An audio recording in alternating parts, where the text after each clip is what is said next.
운영아입니다. 봄 기운이 완연합니다. 도시에서 봄을 느끼는 가장 큰 변화는 거리를 오가는 사람들의 옷차림 정도입니다. 겨울에 꽁꽁 싸매고 있던 패딩을 벗어던지고 가벼운 옷차림으로 거리에 나선 사람들의 모습에서 봄이 가장 가까이 느껴집니다. 산이나 들에는 새싹이 올라오고 꽃이 본격적으로 피기 전에는 아직은 겨울의 색이 많이 남아 있습니다. 물론 자세히 보면 어딘가 녹색이 촉촉하게 스며들어서 겨울의 색과는 분명 차이가 있지만 눈으로 느끼는 봄은 아직인 것 같습니다.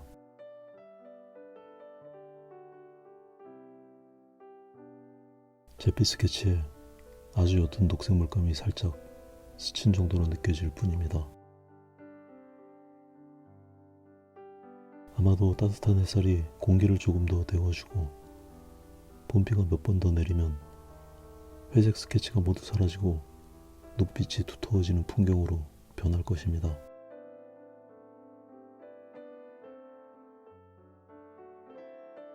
들판의 풍경보다는 계곡의 풍경은 좀 더 빠르게 변화가 느껴집니다. 꽁꽁 얼어있던 얼음이 녹고 비가 오면 계곡은 활기를 되찾습니다. 활기 넘치는 계곡물은 지난 겨울부터 쌓여있던 낙엽들도 물결에 실어 쓸어내립니다. 경사가 급한 곳엔 계곡물이 작은 폭포를 이루고 물살은 물보라를 만들어냅니다. 잡목들이 돌에 걸려 물길을 막아보지만 거친 물살은 아랑곳하지 않고 제 길을 흘러갑니다. 이른 봄의 계곡의 물소리는 시끌벅적한 소리로 잠자는 계곡을 깨웁니다. 바싹 말랐던 나무들도 풀들도 흐르는 물소리에 서서히 깨어납니다. 이렇게 아무도 들여다보지 않는 작은 계곡에도 봄채비로 모두가 분주합니다. 봄이 오면 봄을 알리는 유명한 명소들의 사람들로 북적입니다.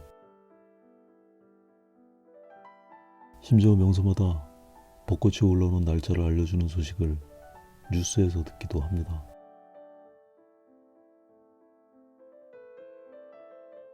하지만 어쩐지 제 눈엔 아무도 찾아주지 않는 곳에서 이렇게 열심히 봄을 준비하는 나무나 풀들이 더 기특하고 예뻐 보이기도 합니다.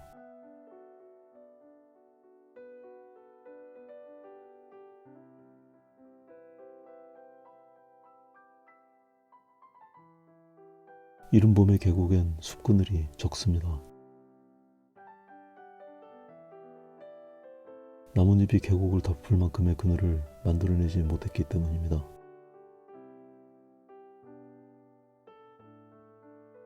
햇살은 숲 깊숙한 곳까지 스며들어서 계곡은 나뭇잎 무성한 여름보다 더 밝아 보입니다. 대부분 햇살이 비친 사물은 밝고 화사하기 마련입니다.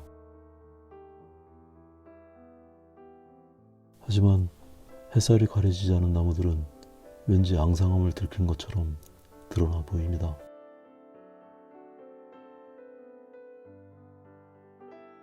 이번 그림은 그 앙상함을 그려보고 싶었습니다. 햇빛을 등지고 있는 돌들의 어두움과 햇빛이 드러난 나무의 밝음이 강한 대비를 이룹니다.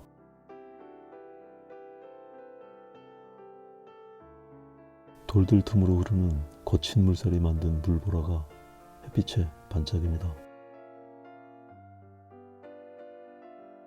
봄이 스며든 돌들도 차가운 색으로만 표현하기에는 부족함이 있습니다.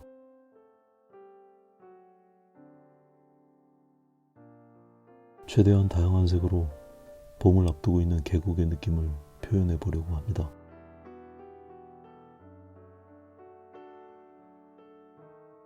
돌틈에는 지난 겨울의 찌꺼기들이 잔뜩입니다.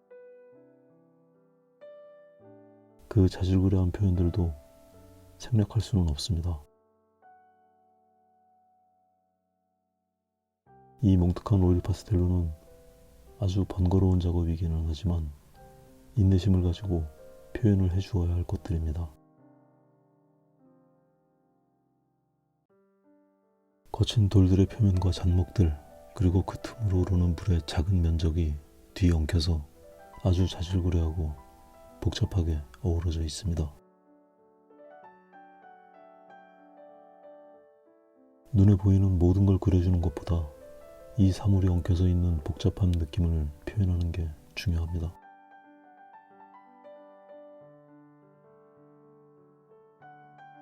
숲을 이루고 있는 나무들도 밝기와 색들이 각기 다르지만 전체적으로 햇빛에 노출되고 반사광들의 영향에 미쳐서 독특한 분위기를 만들어냅니다.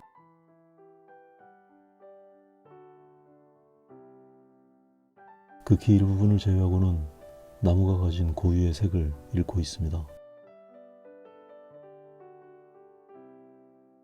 나무의 형상과 빛에 의한 느낌만을 가지고 있는 것을 볼 수 있습니다.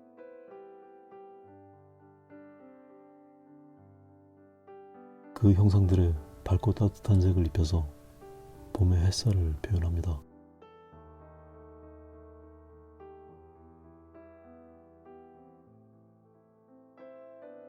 그림이 후반부로 넘어가면 점처럼 찍는 표현들이 많아집니다. 표현할 수 있는 최소 단위의 터치들을 사용하기 때문입니다.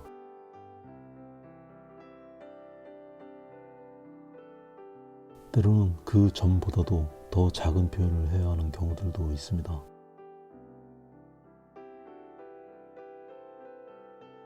찍은 점들이 너무 커져버리면 그 점마저도 깎아서 더 작아 보이게 만들어야 하는 경우도 있습니다. 이런 공정이 성가시게 느껴져도 그림의 밀도를 높이기 위해서 필요할 수 있습니다. 귀찮더라도 후반부의 섬세한 공정을 꼼꼼하게 수행해야겠습니다.